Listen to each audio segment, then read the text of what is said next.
machines could barely think. By 2080, they may control reality itself. Cold steel, burning wires, vacuum tubes glowing in the dark. The first AI machines weren't intelligent. They were experiments. Massive, slow, and lifeless. By the 1970s, robots entered factories, not to think, but to obey. Hydraulic arms, endless repetition, zero consciousness. But something had changed. Machines were learning patterns.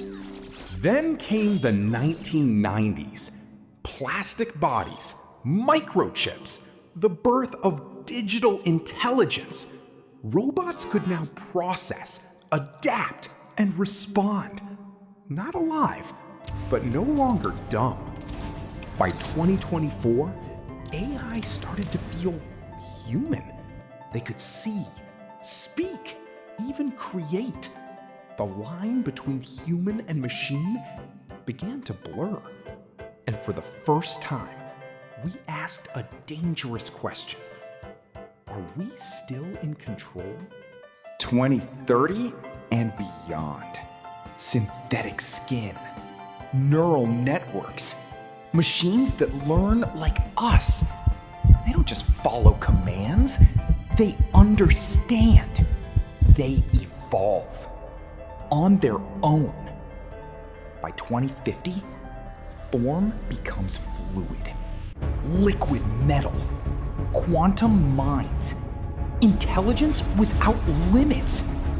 No body, no boundaries. And by 2080, AI is no longer a tool. It is everywhere. A consciousness beyond human imagination. A system that doesn't just live in the world, it becomes the world.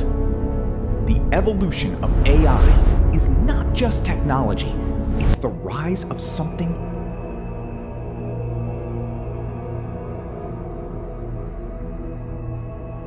new. Subscribe for Tech Future AI and drop a comment about future of humanity.